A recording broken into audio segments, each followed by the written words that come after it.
أسمو وأجتاز السماء جلالا فأزيد أسراب الغيوم جمالا. بسم الله الرحمن الرحيم. الحمد لله والصلاة والسلام على رسول الله وعلى آله وأصحابه أجمعين. زمونږ استاسو درس پر رسم الخط کې دا پر رسم الخط کې هغه کلمات چې هغه تلفظ یو شان کیږي او رسم بل شان لیکل شوی دا د هغې وضاحت وشو. البته په دغه صفحه کې چې 215 صفحې ته رسیدلی یو نو دلته یو سوال مطرح کیږي چې پرون وای تاسو وویلې چې حمزه کله د واو په شکل باندې راځي او کله د یا په شکل باندې راځي. دوی وایي چې لکه څنګه چې په یؤمنون کې د واو د پاسه او نبئ کې د یا د پاسه حمزه علامه جوړه شوې ده. د هغې نه دا معلومیږي چې دلته حمزه په شکل د واو یا په شکل د یا ده. نو همدغه شان په اقرا او مأکول او دته ورته په نورو کلماتو کې په الف باندې د حمزه علامه ولې نه ده جوړه شوې چې د هغې څخه همدا معلومه شي چې دلته هم حمزه د الف په شکل باندې ده. سوال هم واغسته. په قرآن کریم کې ځینې کلمات دی وایي چې واو یا لیکل کېږي د پاسه په حمزه لیکل کېږي. نو هغې نه خو دا معلومه شو چې دا واو نه ده بلکې حمزه ده او دا یا نه ده بلکې حمزه ده. خو اقرا او مأکول کې خو حمزه ده که نه. دلته د حمزه علامه ولې نه ده جوړه شوې نو په دې باندې خو د حمزه علامه په کار وه ولې نه ده جوړه شوې. سوال هم واخیسته. او د دې مسئلې جواب دا ده ګوره قاري صاحبانو واو او یا د حرکاتو سره راځي د سکناتو سره راځي. کله واو زبر لري کله زیر لري کله پیش لري کله ساکن وي. همدغه شان یا هم کله زبر لري کله زیر لري او کله پیش لري.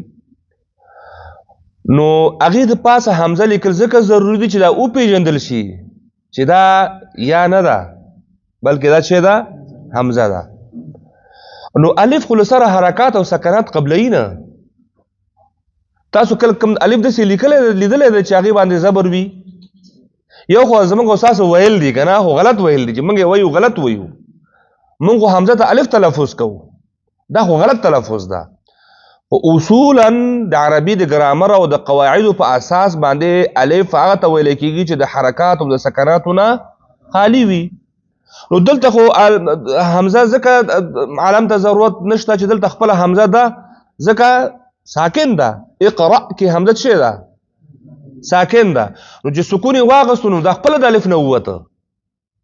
مأکول کې حمزه ده نو الف نه ده. صحیح ده چې ځینې خلک به دته الف تلفظ کوي وا خلک غلط کوي نو خلک غلط وایي بلکې دا څه ده خپله حمزه ده ځکه چې الف نه ده. ځکه الف نه ده چې دا سکون ساکن ده او الف خو ویل کېږي چې هغه ته چې هغه حرکات او د سکناتو نه خالي وي. نو دلته علم لیکلو ته ضرورت نه پیدا کېږي.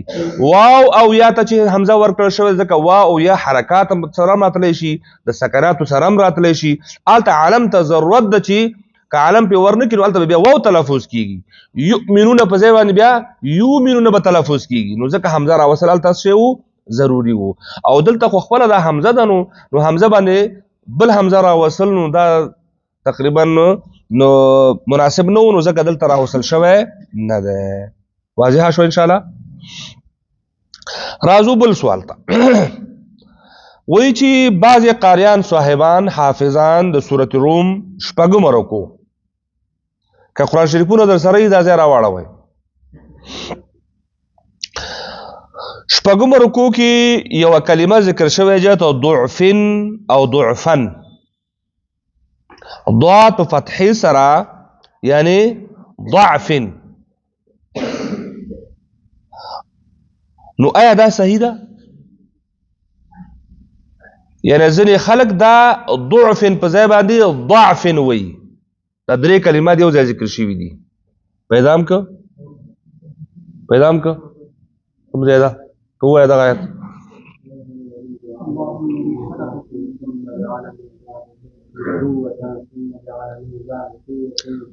ضعفا وشیبه. صحیح شو؟ دا آیات ده. دلته دغه ضعف کلمه څو ځله ذکر شوې؟ 3 ځلې. 3 ځلې ذکر شوې. صحیح شو؟ دلته وایي چې ځینې خلک دا په فتحې سره وایي او ځینې خلک دا په ضمې سره وایي. د امام حفص رحمه الله مذهب دا ده چې که اولنې فتحه شوه نو آخرنې دوم فتحه وي، که اولنې ضمه شوه نو آخرین دو به هم ضمه وي.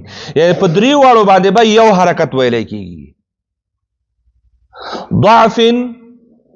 ضعف او بیا ضعف و شیبه. او که پیش ویل کېږي نو بیا په 3 واړو باندې به پیش ویلی کېږي. دا جایز دي، هم په فتحې سره جایز ده او هم د ضمې سره. خو دا ناجایز دي چې یو د فتحې سره وویل شي او یو د ضمې سره وویل شي. دا بیا جایز نه ده. او د قرآن کریم د دغه کلمې په حاشیه کې هم ځینې الفاظ لیکل شوي وي. دغه طریقه هلته هم لیکل شوی شته په دغه کې چې دا عبارت ته وویلی شي، کنه دا هر ځای ووایم. اردو کې لیکله، عربي کې ده.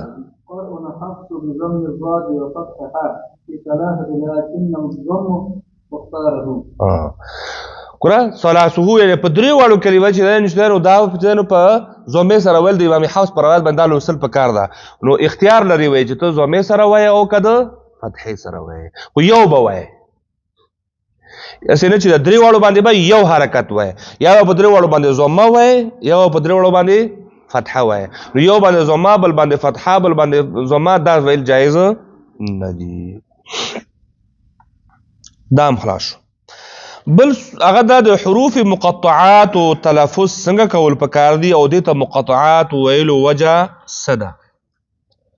حروف مقطعات څنګه باید تلفظ شي او د حروف مقطعات ته ولې مقطعات وایي.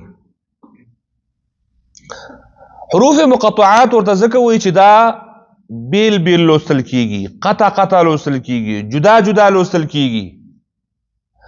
الف لام میم دا یو ځای لیکل شوی دی خو علم نه ویلی کیږي.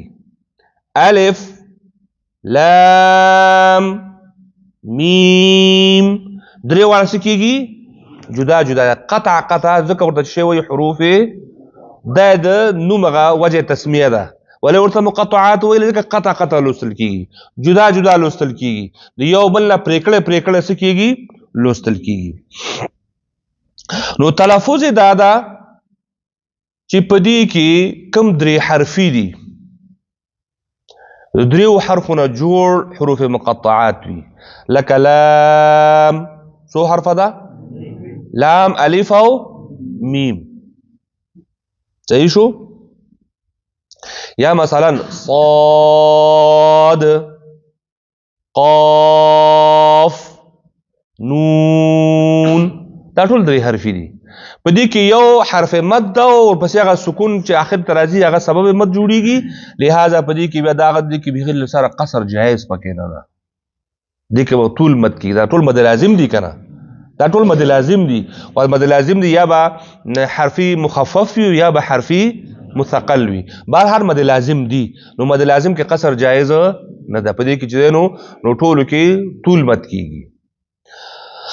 نو خلاصه دا چې د دې 3 حروفو تلفظ بالکل همغه شان کول پکار دي لکه څنګه چې د حروف مقطعات یادوي.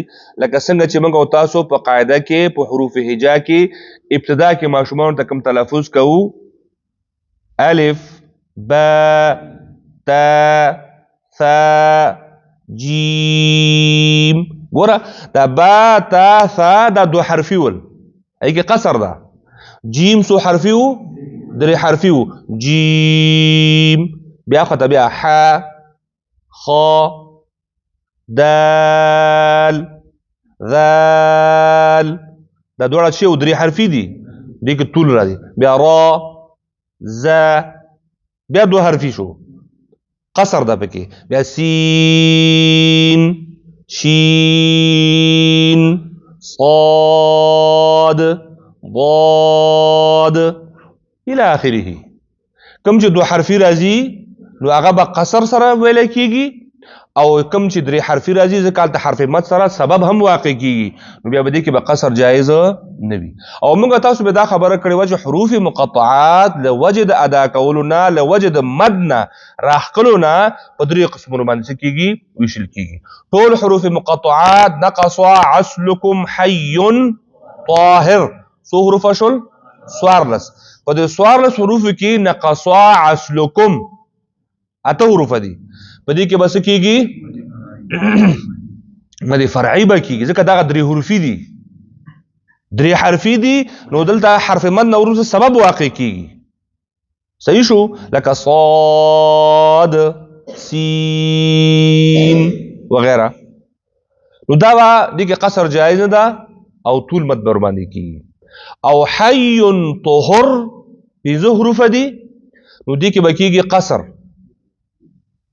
قصر به کېږي صرف لکه مثلا حامیم وګوره ح د اولې کټګورۍ نه و یعنی قصر والا و میم د مد طول والا و نو دواړه لکه مثلا بیا طه دواړه قصر والا دي یو ځای شوي دوه حرفي دي صحیح شو نو حي طهر دا هغه حروف دي چې په دې کې مد کېږي خو صرف او صرف قصر ځکه چې دا دوه حرفي دي او پاتې کېږي 14 نمبر حرف الف دا چې هغې کې له سره مد نشته